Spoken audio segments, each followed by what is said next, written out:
Bismillahirrahmanirrahim. Assalamualaikum warahmatullahi wabarakatuh.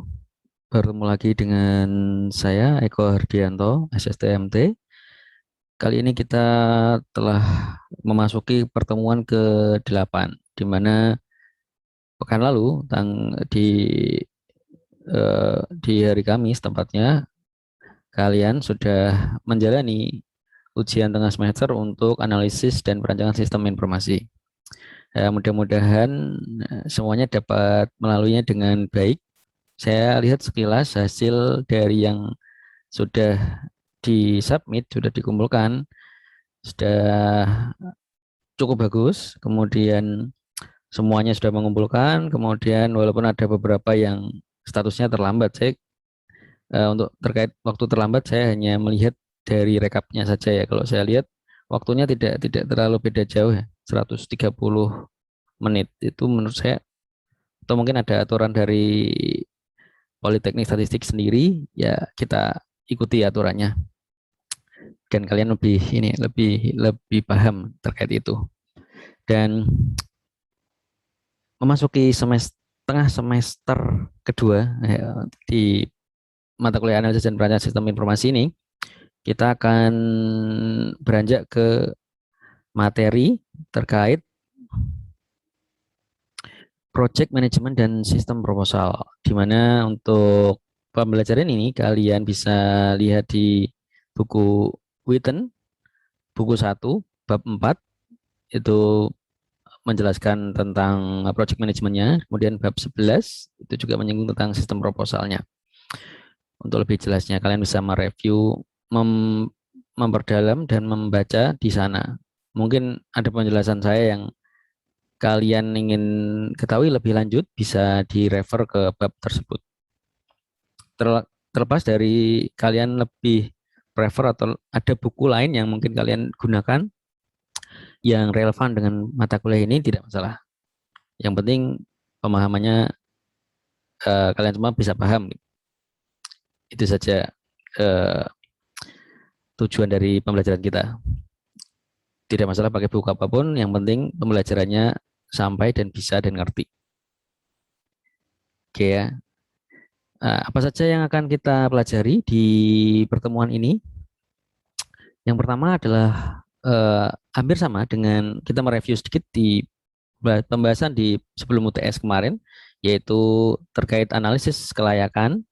Kemudian ada juga solusi alternatif atau kandidat sistem yang kita juga udah pelajari juga di sebelum UTS, di mana di tahapan kelima dari fase metodologi, tahapan kelima itu kan ada penilaian terkait kandidat sistem ya. Kemudian ada analisis biaya keuntungan, cost benefit.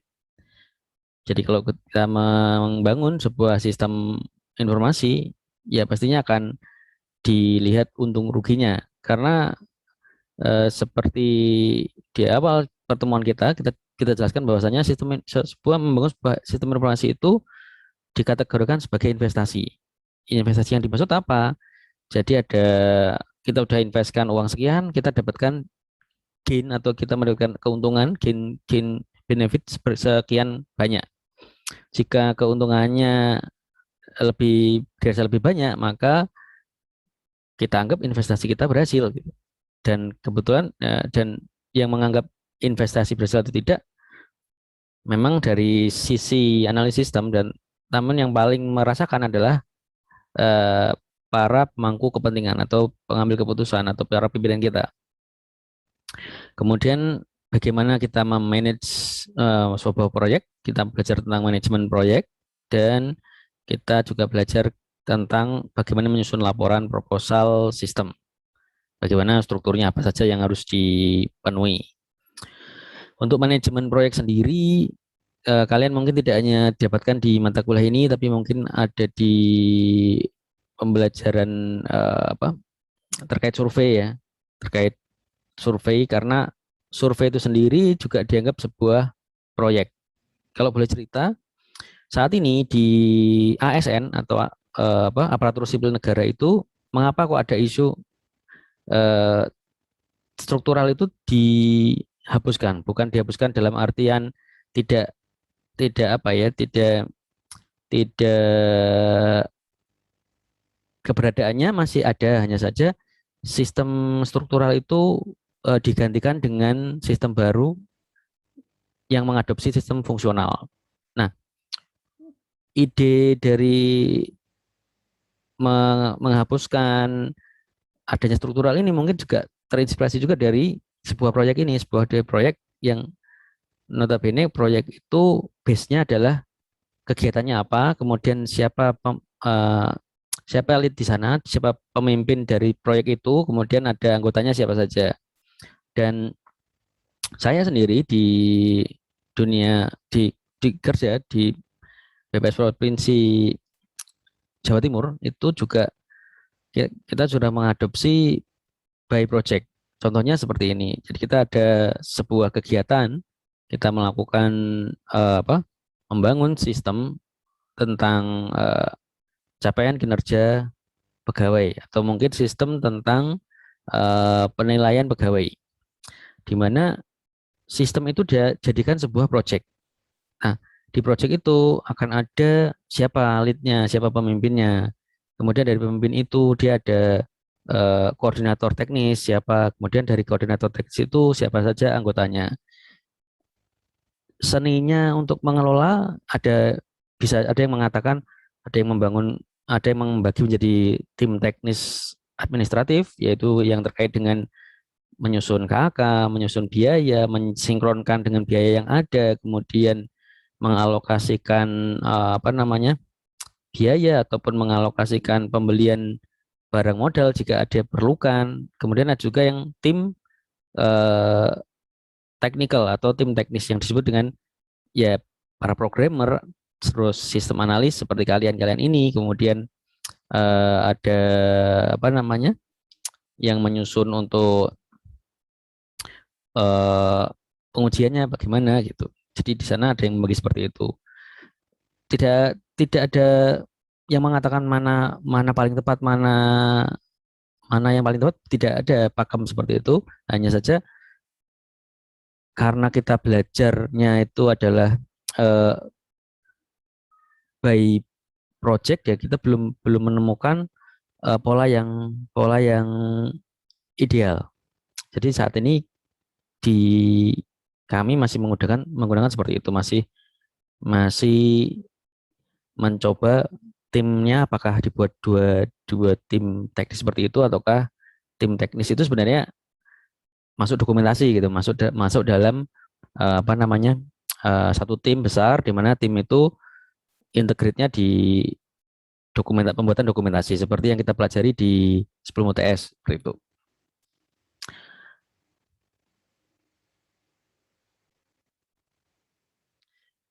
Kemudian pada di sini eh, ada untuk membuka pertemuan kita ini ada cerita. Ini kalau mau dilihat ada di buku juga, di mana ini ada ceritanya, ada dua orang, ada Bob Martinez dan Sandra Shepard. Ya, Sandra Shepard ini adalah bawahannya. Sandra Shepard ini di mana bawahannya yang telah terkait yang sedang membahas tentang bagaimana proyek soundstage. Nah, kata si Bob ini bingung, ini saya nggak pernah ngerjain proyek segini besar. Terus bagaimana nih caranya kita membuat supaya proyek ini tetap pada rencana awal. Nah, dan kebetulan Sandra ini bawahannya sekaligus dia juga yang mengelola sistem analisnya juga Sandra gitu. Di mana Sandra punya solusi. Kita harus menentukan skop dari proyeknya dan dokumen-dokumen serta asumsi ataupun constraint yang akan kita temui. Nah, kita juga harus punya budget dan juga schedule yang jelas dulu. Makanya kita juga harus mengidentifikasi hal-hal itu dulu sebelum kita melanjutkan bagaimana kita menyelesaikan project soundstage ini.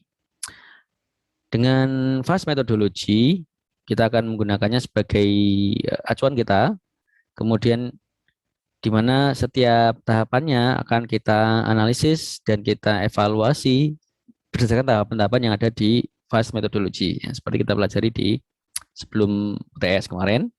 Dan di sana kita akan bisa mengassign orang, kemudian resource-nya apa saja yang dibutuhkan dari setiap step atau setiap task yang ada di fast tadi.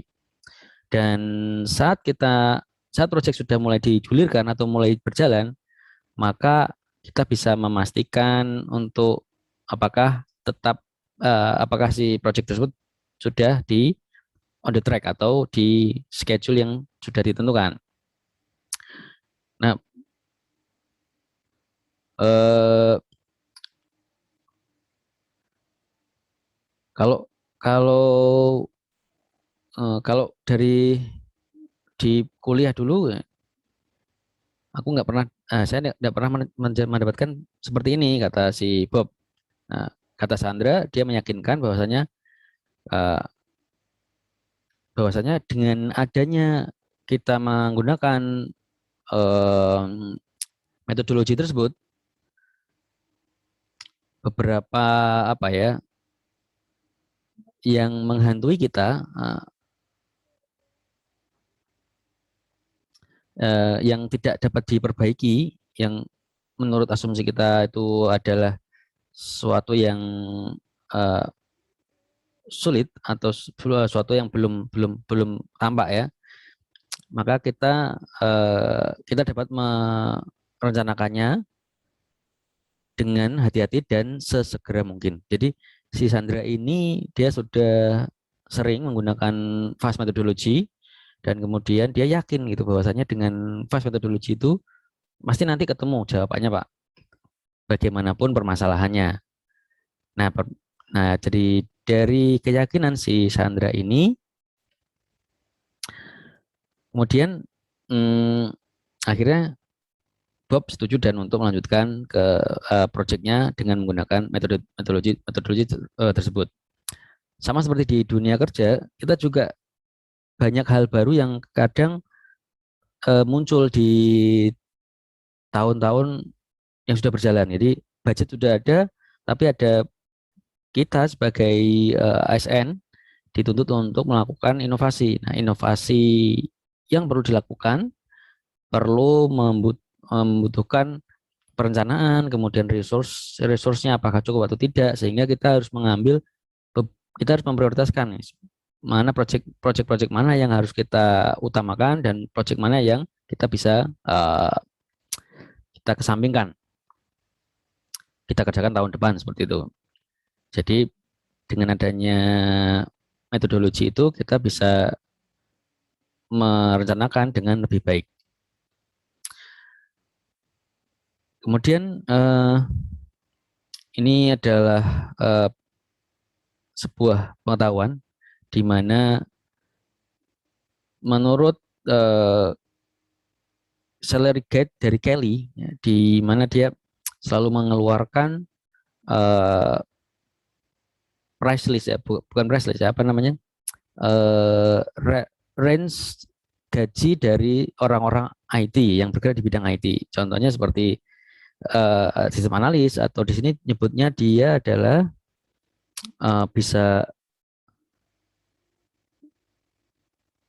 dia nyebutin IT project lead, contohnya seperti itu. Ini gajinya kalau di luar rencana by projectnya itu sekitar experience-nya 5 sampai 8 tahun, gajinya itu 15 sampai 35 juta.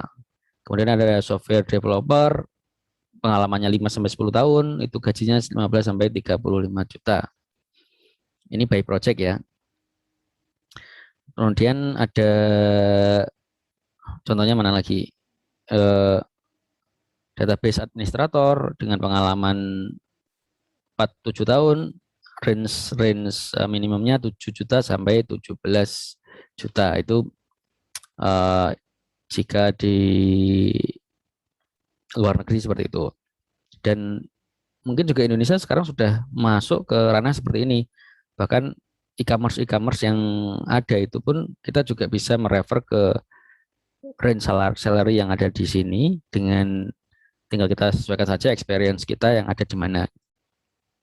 Atau kalau kita sedang, ini manfaatnya seperti ini, kalau kita sedang ketemu sama eh, developer, di mana developer itu dia mempunyai range perkiraan harga dan sebagainya, kita bisa melihat budget yang kita miliki dengan experience yang mereka punya, kemudian anggaran dana yang mereka ajukan dengan ketersediaan anggaran yang kita punya, apakah visible atau tidak. Nah, di analisis kelayakan itu pastinya analisis kelayakan adalah untuk mengetahui berapa untung atau praktisnya pengembangan suatu sistem informasi bagi organisasi. Kemudian kalau kita melakukan pengembangan, ya, diperlukan komitmen yang luas atau creeping commitment, menerapkan peninjauan ulang kelayakan pada titik-titik tertentu selama daur hidup pengembangan berjalan. Memang komitmen itu harus kita patuhi ya, namun di pengembangan sistem informasi ini diperlukan komitmen yang luas, karena kalau kita merefer ke, ada yang mengatakan eh, apa sih yang pasti di dunia ini, yang pasti adalah sebuah eh, perubahan itu pasti, tapi yang di luar itu kita tidak tahu pastinya seperti apa, apakah eh, time-nya apakah pasti seperti ini, kemudian kebutuhannya seperti ini, apakah pasti atau tidak. Tapi kalau perubahannya pasti, itu adalah sebuah kepastian. Nah, dengan berawal dari sana, karena perubahan itu pasti terjadi, maka komitmen yang luas itu diperlukan, perubahan atau penyesuaian sesuai dengan titik-titik yang kita lakukan. Jadi kalau kita, makanya titik-titik itu yang diperlukan ada di mana saja. Contohnya adalah titik untuk di fase studi awal di waktu analisis sistem. Jadi ada tuh di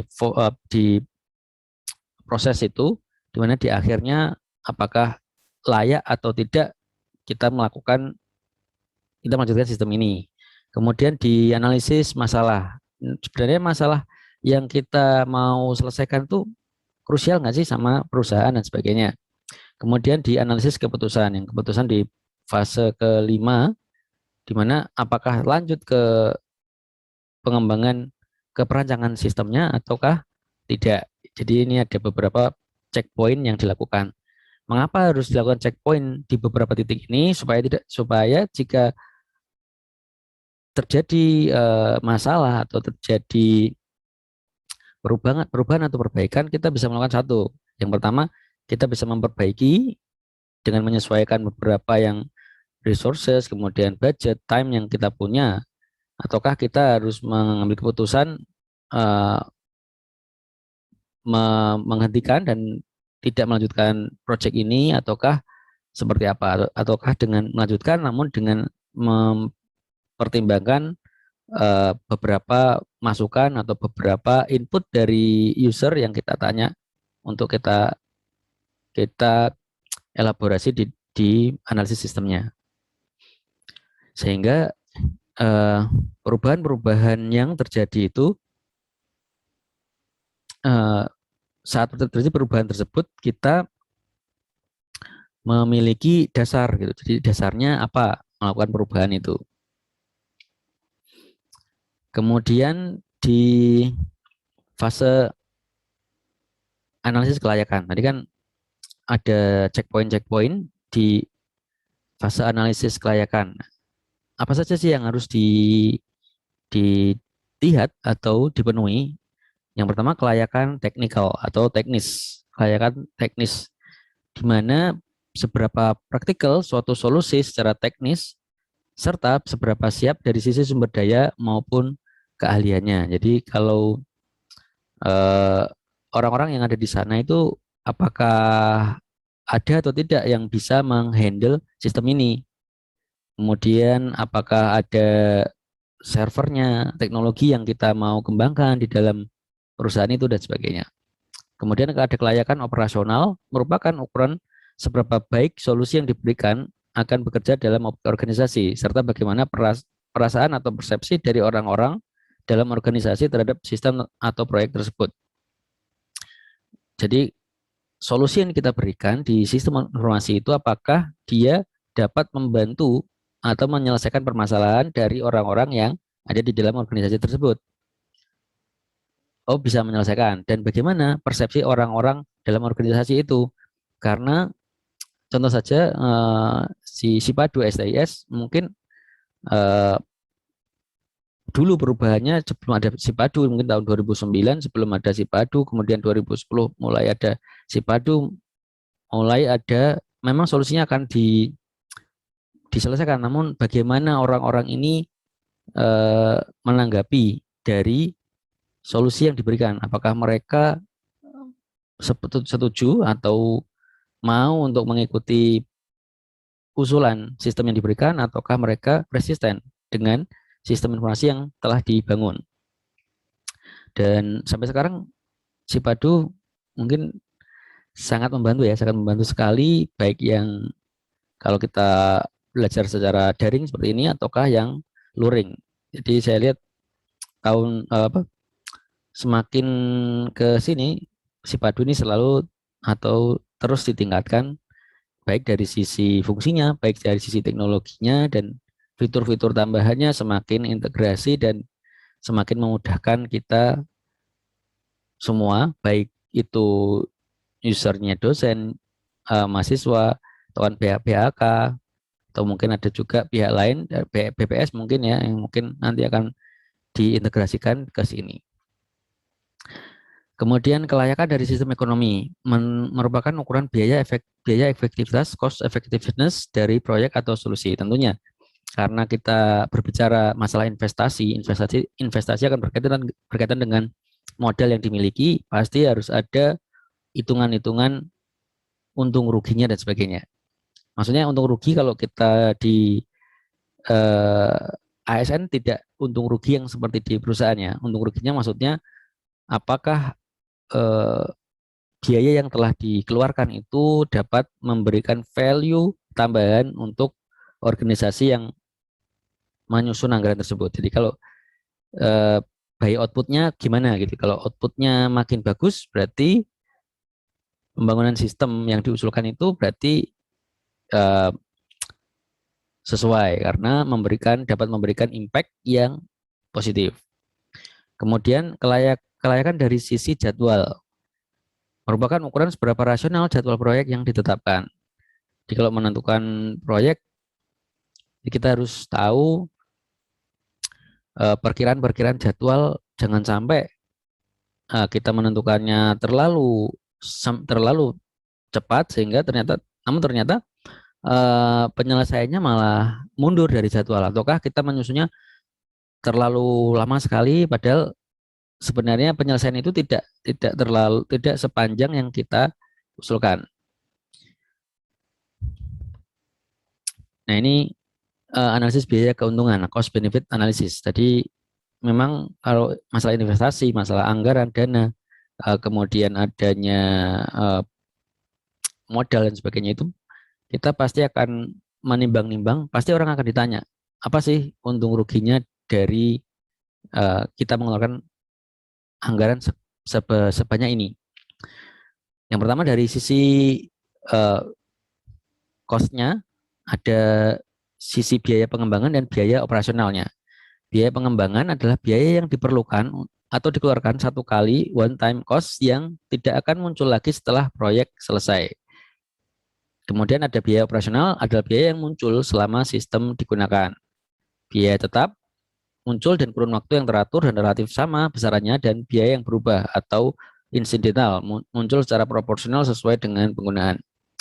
Jika di BPS ini saya pernah ikut dalam sebuah proyek, di mana proyek itu sekarang ini sudah sering dipakai KPI. KPI itu di tahun 2018 dikembangkan dengan ada in-house development dan juga developer dari luar, kita join development, kemudian di sana ada biayanya, biaya join developmentnya, biaya untuk developer dari pusatnya, dari luarnya, kemudian pengembangan itu biaya itu dikeluarkan ya hanya 1 kali 2 saja. Kemudian setelah biaya itu dikeluarkan, pasti kita menghitung biaya seperti biaya untuk apa namanya, kalau mungkin butuh server tambahan atau mungkin ada peningkatan kapasitas dengan adanya banyaknya survei yang ada di dalam KPI, maka perlu dilakukan penambahan cluster server atau cluster database-nya atau lisensi, baik lisensi server, lisensi database, dan juga lisensi yang lain yang mendukung untuk KPI ini. Maka itu bisa diperkirakan dalam kurun waktu yang tertentu yang sudah ditetapkan. Kemudian biaya yang munculnya insidental bisa saja seperti ini. Mungkin aja ada kerusakan di mana kerusakan itu sangat di luar dari yang diharapkan, di luar dari perkiraan seperti ransomware dan sebagainya itu, maka itu harus ada biaya penanganan yang dikeluarkan. Kita nggak ada yang menduga ya ransomware seperti apa, kapan munculnya dan sebagainya. Apakah separah ini level kerusakannya, kita juga tidak bisa memprediksi. Makanya biaya berubah itu bisa dimasukkan ke sana. Atau mungkin juga biaya berubah itu bisa jadi karena tadi itu masalah usernya makin banyak, bandwidth untuk internet yang kita miliki ternyata tidak mumpuni, tidak mencukupi, sehingga bandwidthnya harus ditambah. Kemudian dari hitungan benefitnya, keuntungan yang terlihat tangible yang mudah untuk dikuantitatifkan dan keuntungan yang tidak terlihat atau intangible yang sulit atau dianggap sulit untuk diukur. Jadi bagus sebaiknya setiap keuntungan itu bisa dikuantitatifkan. Nah, contohnya kalau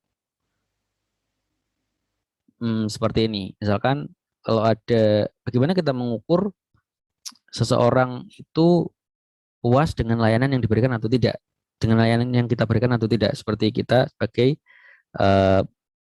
penyedia IT-nya. Kan nilai kepuasannya kalau sekarang kan ada yang membuat habis selesai melakukan servis, dia akan diminta untuk memberikan seberapa puas Anda gitu kan. Ada range-nya 5 wajah seperti itu. Atau dari sisi bintang dan sebagainya. Itu yang bisa dilakukan. Tapi kan kalau itu kan perlu mendapatkan feedback dari pengguna. Kalau penggunanya nggak mau ditanya-tanya gimana? Ya bisa jadi karena kalau untuk mengukur efektif atau tidak apa layanan yang kita berikan itu eh, sudah sesuai atau belum, atau puas atau tidak si user itu, bisa jadi karena user itu melakukan eh, permintaan ulang di layanan yang sama. Jadi mereka berarti yakin nih dengan layanan yang telah diberikan sebelumnya. Jadi mungkin bisa jadi itu adalah ukuran untuk layanan yang diberikan apakah sudah menyelesaikan atau sudah dapat memuaskan pengguna atau belum. Contohnya perkiraan biaya untuk client server system. Ini ada development cost, ini tadi yang saya singgung. Ada biaya pengembangan yang hanya muncul 1 kali dalam masa pengembangan itu, di mana ada sistem analisnya, berapa orang, kemudian programmernya butuh berapa, GUI designer, kemudian ada database spesialisnya berapa orang, dan seterusnya, sampai ke sistem itu bisa go live atau dapat digunakan. Perkiraan biayanya sudah dapat diprediksi. Kemudian kalau untuk biaya yang konstan akan digunakan keluar setiap tahunnya, bisa dari biaya maintenance. Biaya maintenance baik dari sisi servernya atau baik dari sisi softwarenya atau perpanjangan lisensi dan sebagainya. Kemudian kalau dari personelnya butuh ada personel yang melakukan pengecekan dari sistem tersebut, yang menjaga operasional dari sistem tersebut. Contoh tangible benefit. Nah, ini contohnya adalah sebuah uh, aplikasi yang yang akan dibangun untuk membantu seseorang untuk melakukan pekerjaan clerical atau apa, pengecekan dokumen seperti itu. Jika di kantor itu memerlukan 1.500 memproses 1.500 dokumen application atau yang masuk per tahun, itu berarti dibutuhkan 66 menit atau sekitar 1,1 jam pekerjaan yang berulang setiap tahunnya. Jika tiap dari jika rata-rata gaji dari sekretaris itu dibayarnya $15 per jam, maka kita bisa, jika aplikasi ini berhasil diimplementasikan, maka bisa menghemat sekitar $16.500 per tahun hanya dengan mengembangkan aplikasi automatic clerical work untuk application, untuk pengecekan aplikasi yang masuk. Nah, tangible benefit, lebih sedikit processing error, meningkatkan throughput, jadi makin banyak yang bisa diproses lebih cepat, decrease response time, pastinya ya, kalau dulu masih harus nunggu antrian dari manual orang yang menginput, kemudian dicek manual satu-satu, sekarang by system. Kemudian elimination job step, jadi nggak perlu hal yang berulang, hanya perlu untuk melakukan analytical accept atau tidak. Kemudian meningkatkan penjualan, mengurangi kehilangan kredit atau di perusahaan itu, kemudian mengurangi biaya. Ya, karena dengan adanya tanpa adanya sistem yang dibangun itu, ternyata butuh sekian waktu orang yang harus difokuskan untuk mengerjakan hal tersebut. Padahal sebenarnya sistem itu bisa sangat membantu untuk melakukan cek-cek kegiatan yang berulang seperti itu. Oke, kemudian ini ada intangible benefitnya. Kemudian contohnya adalah karena customernya lama, ya, karena pegawainya lama, maka customernya akan eh, tidak tidak mau melakukan order ulang.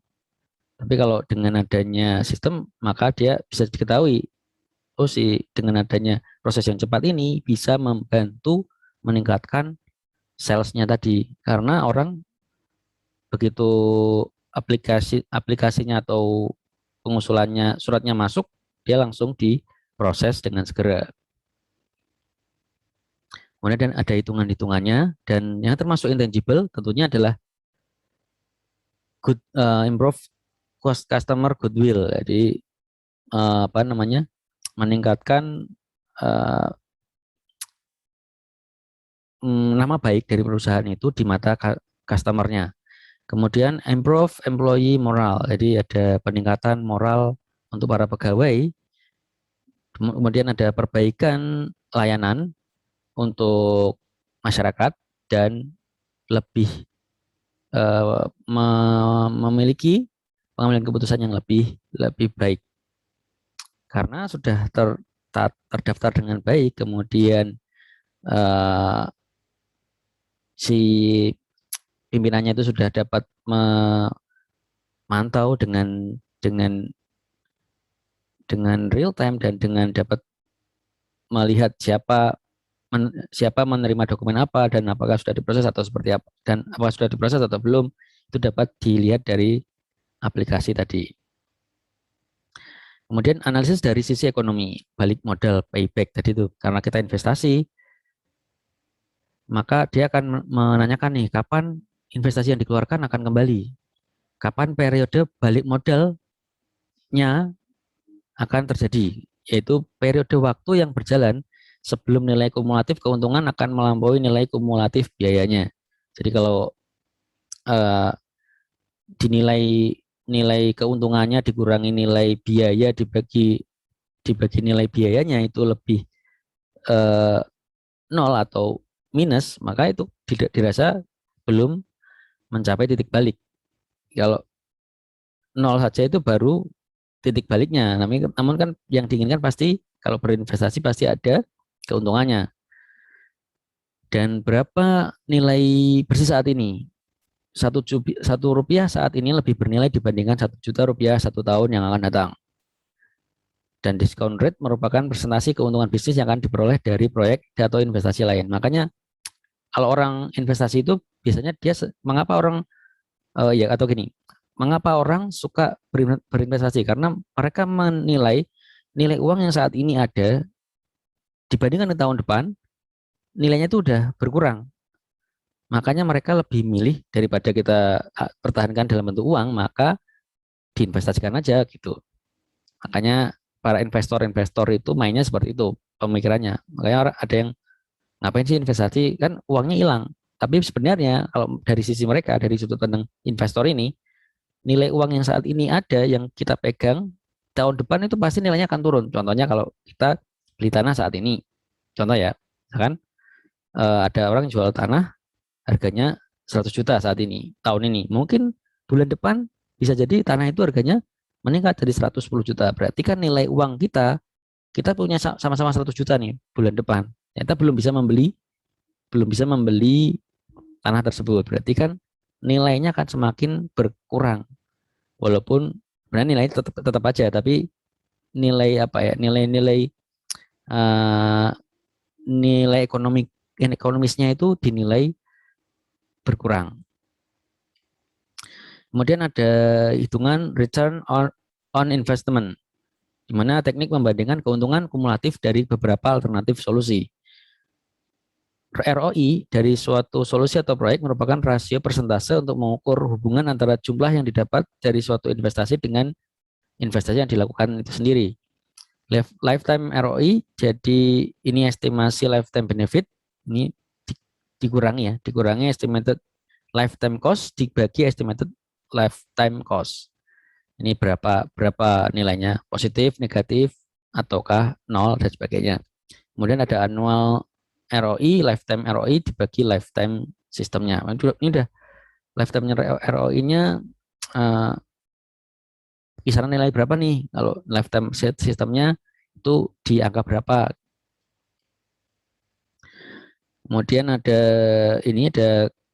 analisis balik modal, di mana mungkin di tahun-tahun awal di sebuah sistem itu belum balik modal. Jadi kalau kita lihat di e-commerce saat ini, dia mungkin waktunya mereka berpikir mereka harus invest sekian sekian M tahun ini, di mana mungkin tahun ini nggak balik modalnya nggak tahun ini, tapi bisa jadi di tahun depan. Karena tadi itu, karena dia melihat mungkin ada intangible intangible yang mereka mau dapatkan, mungkin dari sisi kepercayaan, dari sisi nilai apa, dari sisi engagement ke pengguna dan sebagainya.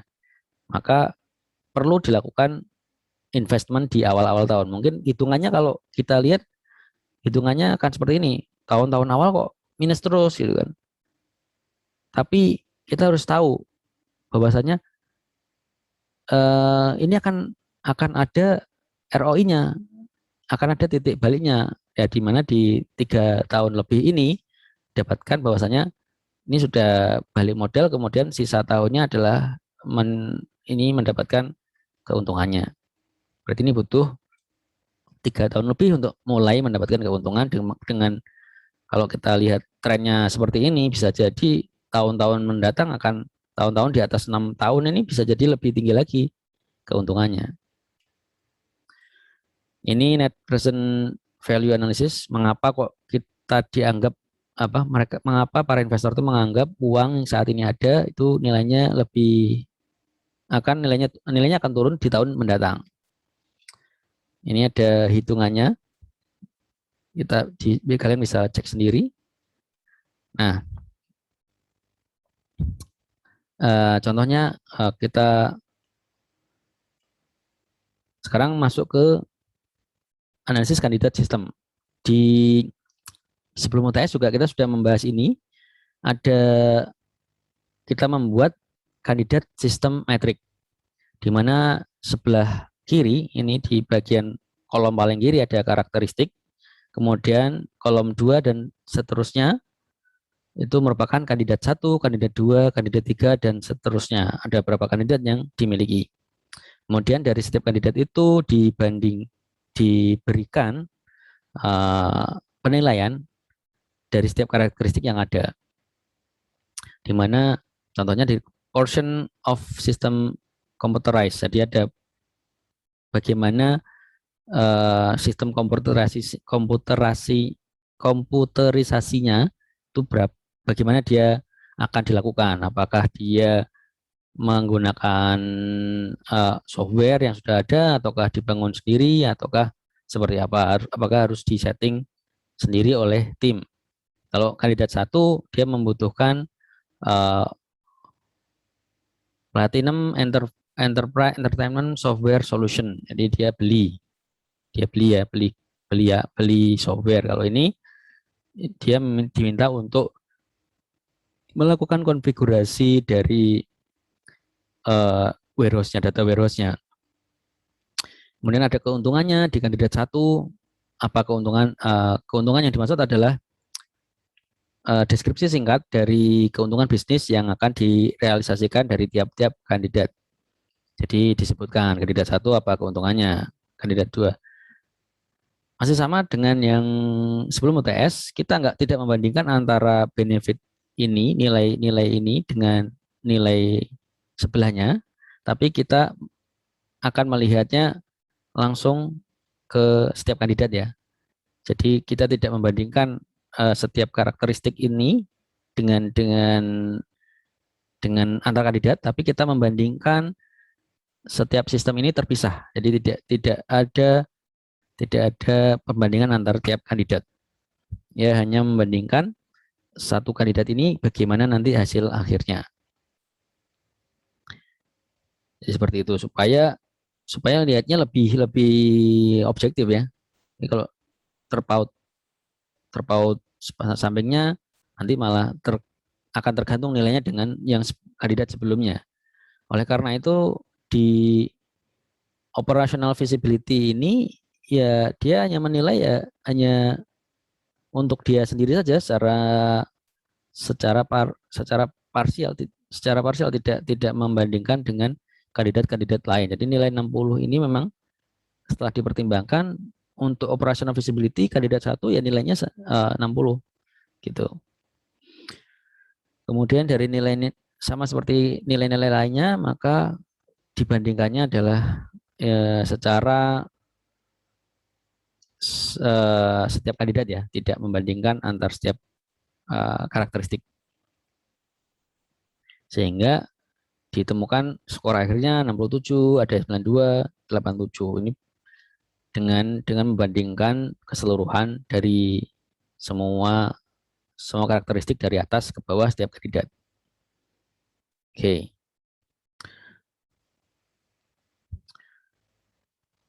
Kemudian kita masuk ke karena pembahasan kita juga akan membahas tentang proyek, manajemen proyek seperti apa.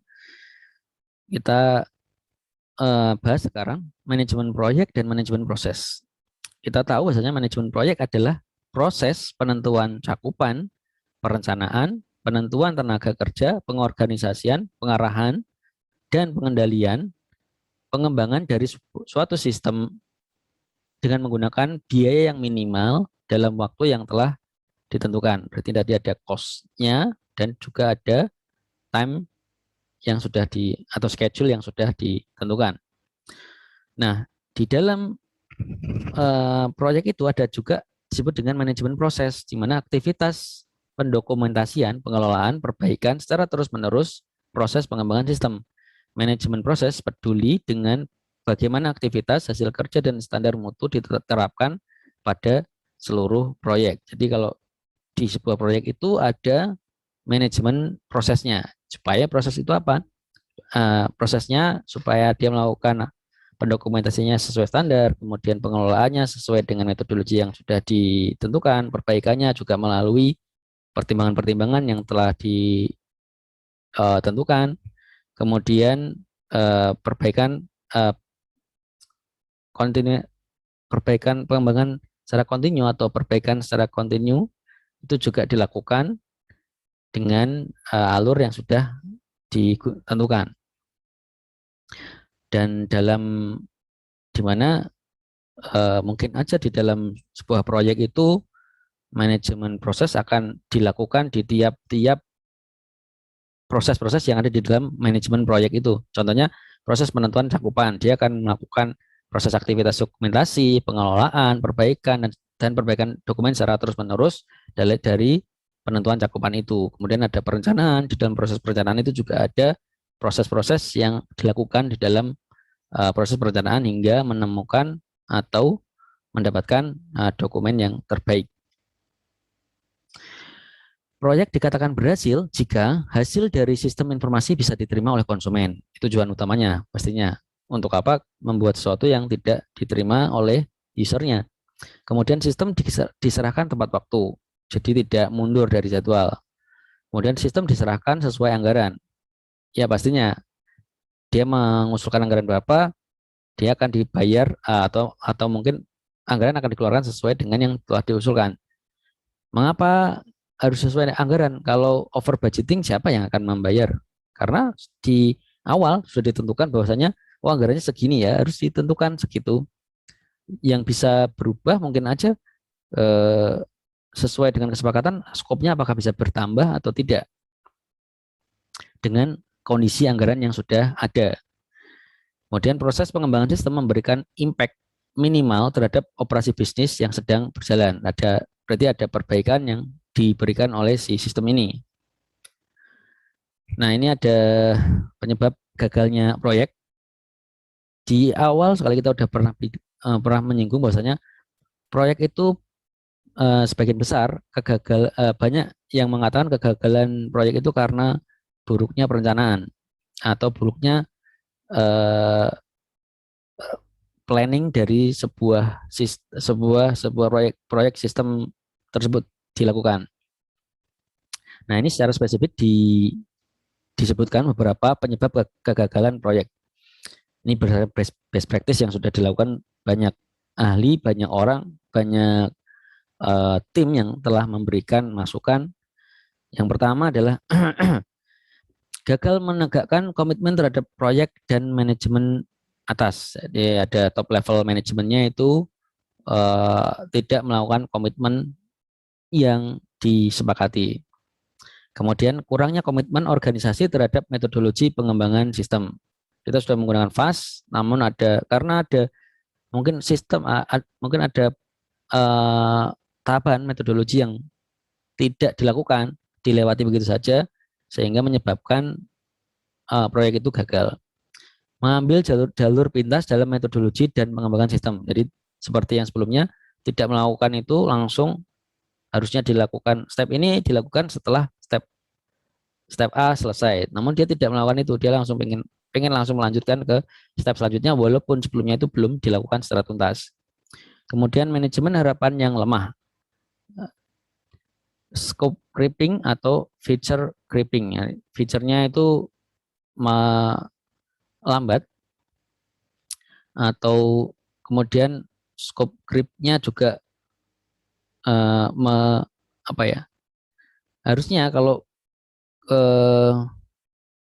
seseorang memberikan sistem itu jangan sampai memberikan apa namanya?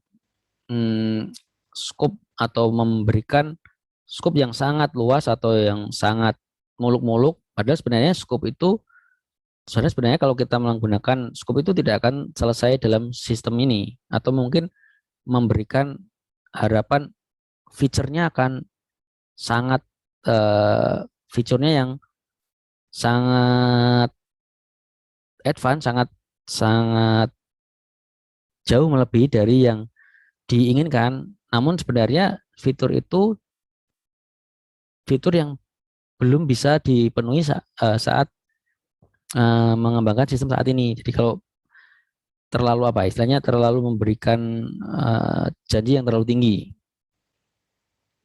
Jadi ke nilai untuk terpenuhinya dari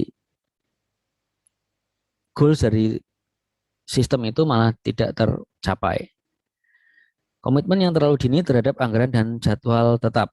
Jadi menganggarkannya terlalu cepat, mungkin anggarannya terlalu diputuskan terlalu dengan anggaran kecil tapi dengan hasil yang tinggi, atau mungkin penjadwalannya terlalu cepat. Misalkan ini sistem bisa diselesaikan berapa berapa hari, mereka menjawabnya 7 hari, padahal sebenarnya itu adalah aktualnya bisa lebih lama dari itu.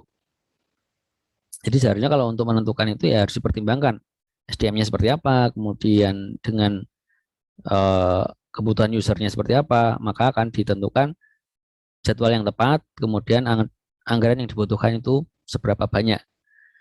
Teknik estimasi yang kurang karena tadi si project manager dia menentukan tanpa adanya dasar-dasar yang secara menyeluruh melandasi keputusan dalam menentukan tahapan di sistem informasi tersebut.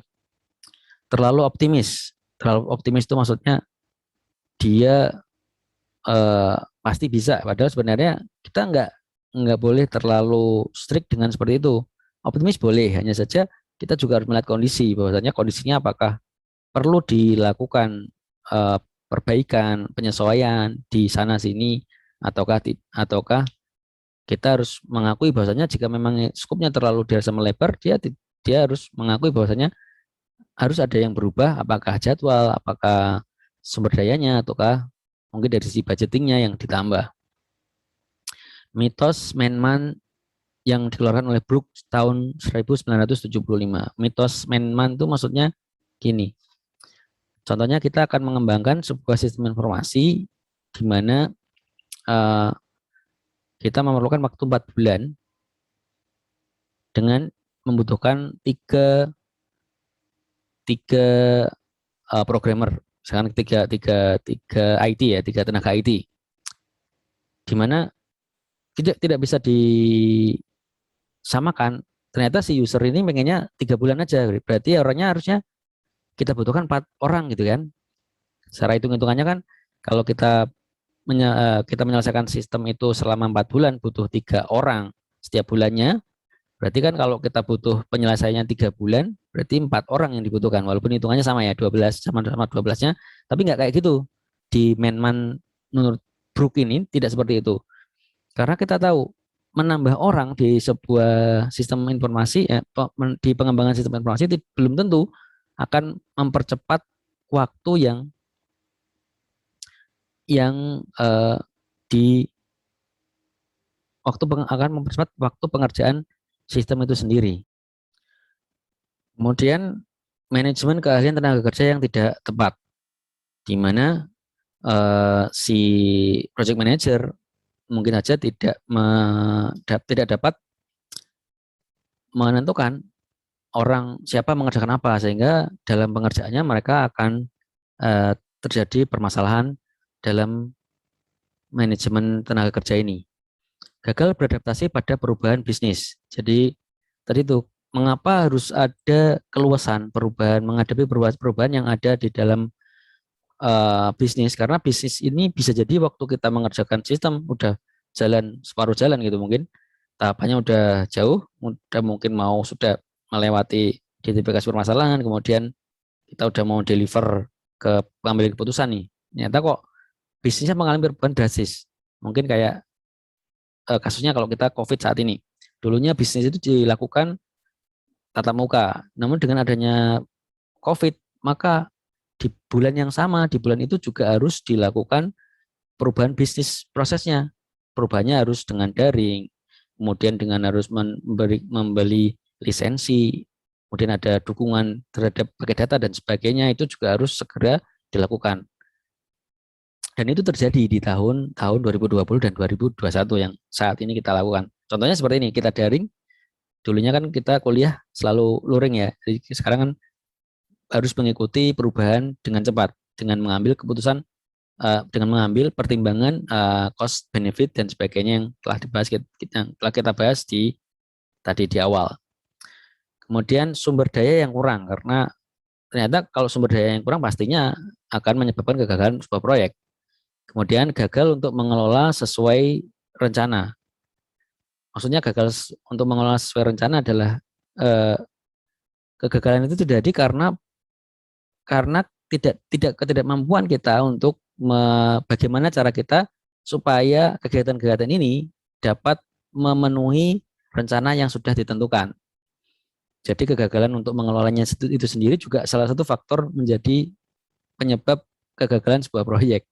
Bukan karena faktor-faktor di atas yang lain ya, tapi ternyata ada manajemen untuk mengelola supaya bisa memenuhi rencana yang telah kita susun di awal, itu juga menjadi penyebab sebuah proyek juga mengalami kegagalan. Nah, menurut PMBOK, Project Management Body of Knowledge, itu buku yang saya rasa bagus sekali kalau kalian mau coba-coba baca. Banyak juga yang udah versi opennya, udah banyak yang ada, banyak beredar. Di mana di buku itu di PMBOK tadi, Body of Knowledge tadi, untuk manajemen proyek ada kerangkanya yang harus dipenuhi, yaitu pertama kompetensi manajer proyek. Jadi karena manajer proyek ini memegang peranan kunci ya, peranan paling penting dalam sebuah proyek, berhasil atau tidaknya sebuah proyek, maka kompetensi yang sesuai dari seorang manajer proyek ini juga harus dipenuhi. Kita tadi lihat bahwasanya gaji untuk seorang manajer proyek dengan analis di bawahnya atau desainer programmer dan sebagainya itu kan jauh kan ya.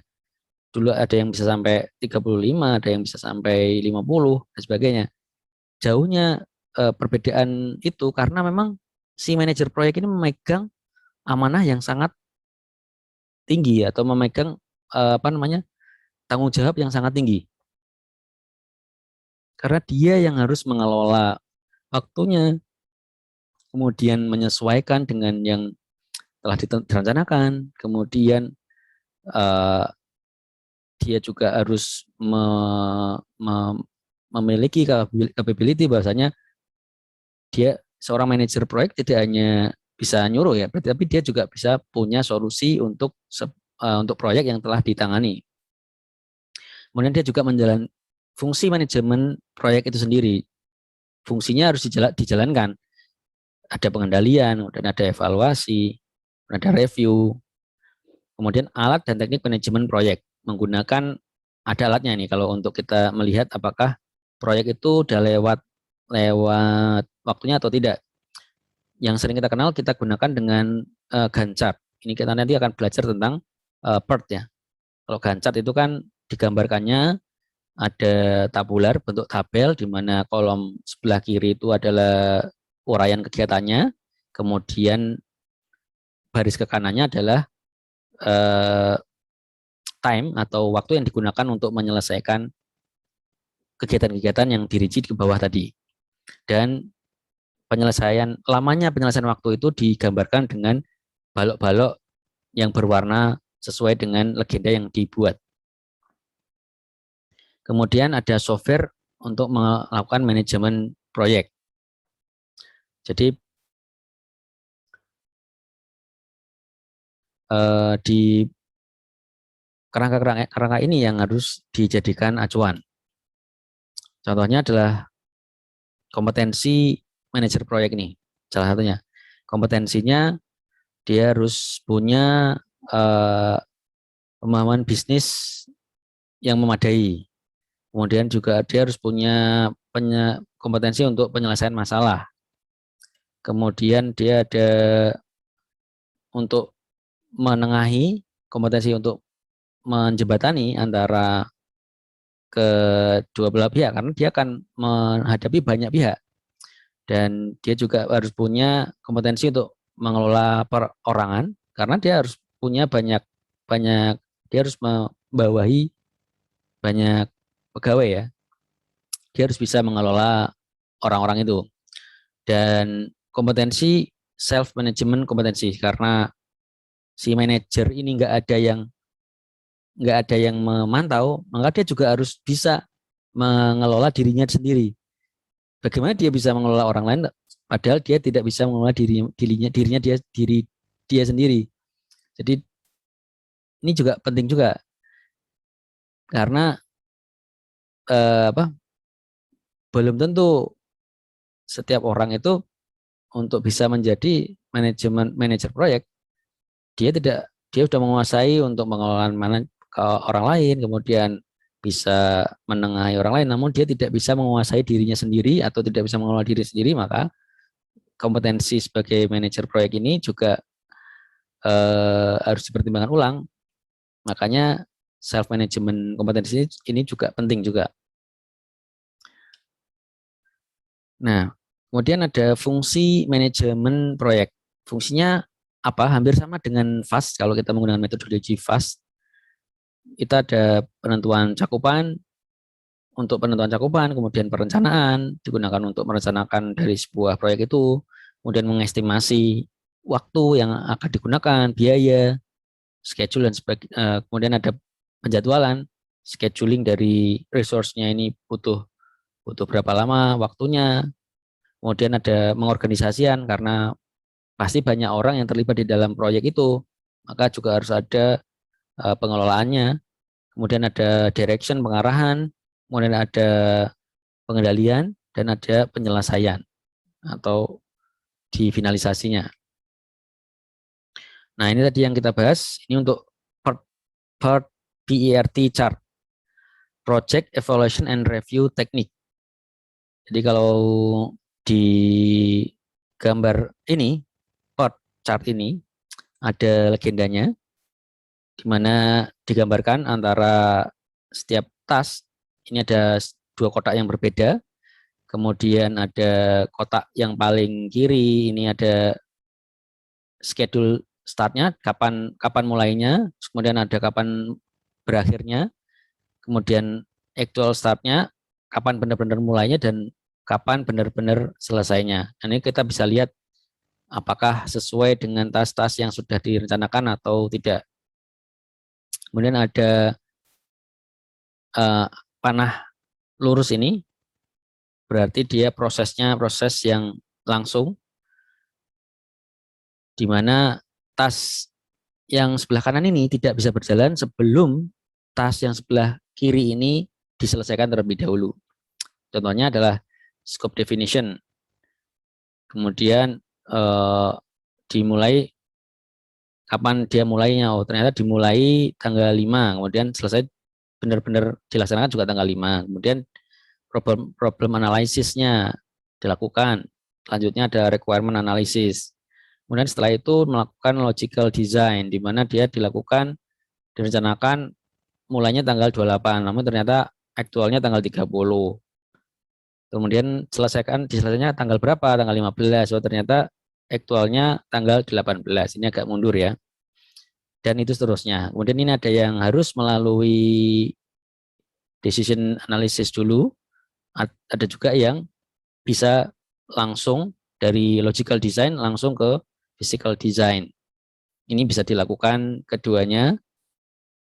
Kemudian ada construction-nya, dan terakhir ada implementation and delivery. Kemudian di sini ada TBD ini, to be defined. Jadi ini masih ongoing, jalan, belum diputuskan kapan akan dimulai. Mungkin prosesnya kan baru sampai di construction ya, belum mencapai implementation and delivery, belum dilakukan ini.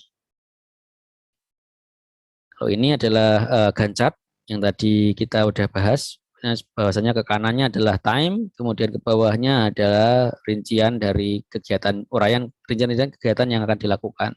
Kemudian jangka waktunya dengan menggunakan balok-balok ini, di mana yang biru tua itu sudah selesai dilakukan, kemudian yang biru muda itu belum selesai dilakukan. Kita bisa lihat di hari ini, di September akhir ini ternyata fase 5 physical design ini sudah selesai dilakukan. Kemudian di construction and testing sudah dilakukan, namun progresnya tidak sebanyak actual today yang harusnya dipenuhi. Harusnya kan sudah sampai di titik ini ya, di titik ini, namun masih di titik yang sebelumnya. Dan di fase 7 juga ini terlambat juga. Seharusnya kan sudah dimulai di pertengahan September ini. Di sini ternyata kok sampai hari ini belum dimulai juga. Kemudian ada siklus manajemen proyek. Ini yang pertama dia melakukan negotiate, scope, kemudian ada mengidentifikasi task, kemudian melakukan estimasi durasi lamanya proyek itu, kemudian ada mendetailkan kegiatan-kegiatan yang saling berkaitan. Maksudnya adalah apakah ada tas-tas yang harus dipenuhi terlebih dahulu untuk melakukan tas yang sebelumnya. Kemudian melakukan assign resources, melakukan direktif atau pengarahan, kemudian melakukan monitoring dan melakukan kontrol dari perkembangan proyek itu sendiri, dan melakukan assessment dari hasil dari proyek yang dilakukan. Dan di aktivitas manajemen proyek itu, di fase kelima intertask dependencies ini ada 4 jenis ya. Ada finish to start, di mana jika ada kegiatan yang sebelumnya harus dipenuhi, kemudian ada kegiatan lain yang dilakukan untuk dilaksanakan. Kemudian ada start to start. Ini ada intertasknya, start to start ini berarti jika ada task A, maka task B juga harus dilakukan. Misalkan seperti itu, kalau start to start. Kemudian atau finish to finish. Berarti kalau ini kebalikannya dari start to start. Kalau yang tadi mulainya barengan, kalau ini selesainya harus barengan. Kemudian ini start to finish. Jadi kalau dia dimulai, suatu task dimulai, maka jika ada task lain yang sudah dimulai, maka dia harus dilakukan penyelesaian bagaimanapun itu. Jadi kalau task lain sudah jalan, dia harus sudah di-finishkan, dia sudah selesai. Bedanya dengan yang sebelumnya, dengan yang nomor 1, dengan yang finish to start, berarti kalau yang start kedua ini nunggu dulu yang ini, yang sebelumnya diselesaikan terlebih dahulu, baru dia bisa mulai. Tapi kalau yang ini, dia akan mulai bagaimanapun kondisinya, yang sebelumnya harus maka task sebelumnya itu harus sudah difinishkan, harus sudah selesai, harus sudah diselesaikan. Jadi itu bedanya dengan yang poin 1, poin 5.1 tadi. Kemudian ini ada penyesuaian jadwal, di mana ini ada task A, task B, task C, dan beberapa percabangan yang terjadi di sini, gimana ini menjelaskan adanya critical time and slack time analysis. Critical path-nya itu maksudnya apa? Critical path adalah waktu kritis yang membuat aktivitas itu harus sudah diselesaikan. Contohnya adalah kita lihat ada task A, task B, task C. Kemudian dia akan ikut ke task D ya. Ini, kemudian dia akan ke task I. Ini path 1. Kemudian ada path 2. Kemudian ada path 2. Dia task A, task B, task C, task E, dan task I. dan seterusnya sampai ke semua percabangan ini akan dituliskan.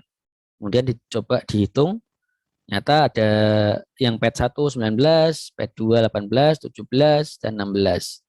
Maksud dari critical time pet adalah waktu yang paling eh, yang paling eh, paling lama atau paling paling penting kritikal ya. Jadi kalau melewati waktu itu maka dianggap kita nggak bisa menyelesaikan jadwal itu. Kita tidak memenuhi jadwal. Jadi critical time-nya adalah di pet 1 di mana pet 1 memberikan critical time 19. Nah, kalau di pet yang kedua.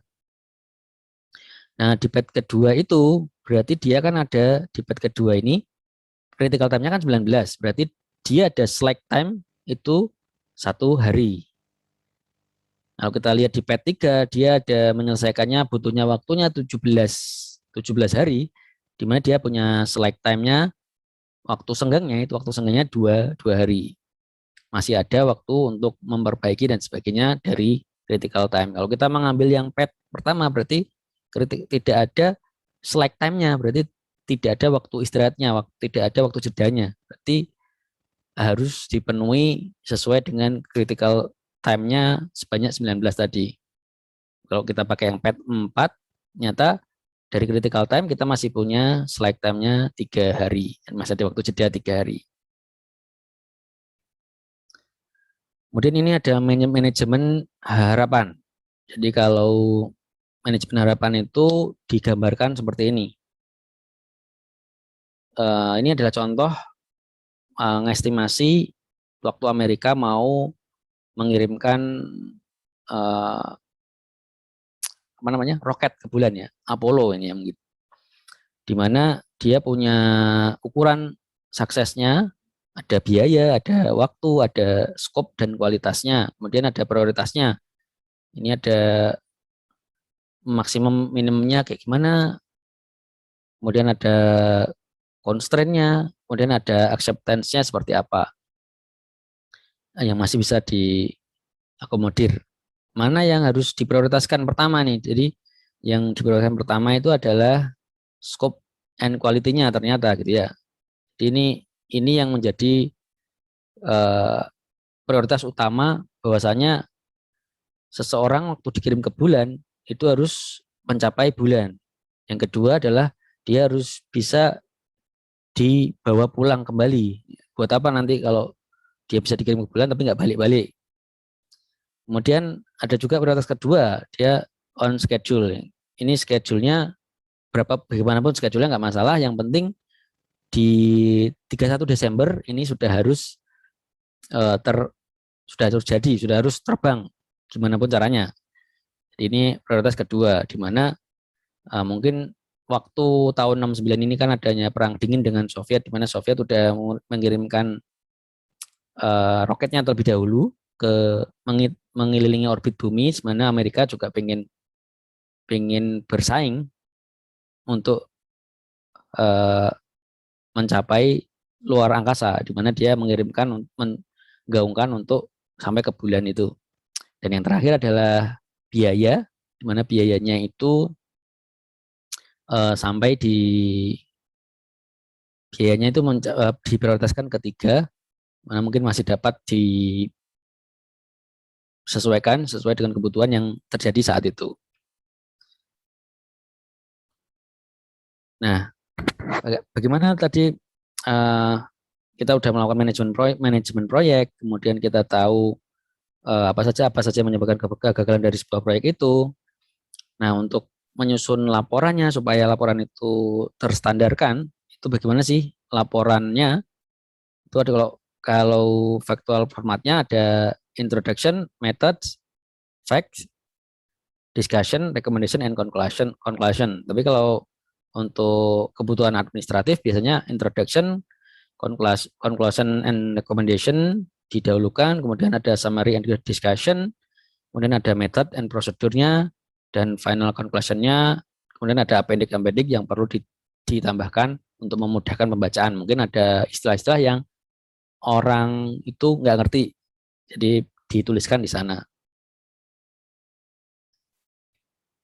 Ini ada tahapannya untuk membuat proposalnya.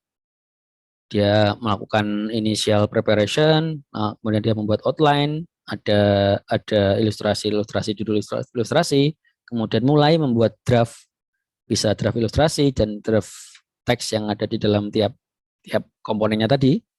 Kemudian melakukan penulisan ulang kalau mungkin ada copywritingnya, atau mungkin ada yang cek terkait bahasanya, atau mungkin ada aturan-aturan yang perlu diperbaiki.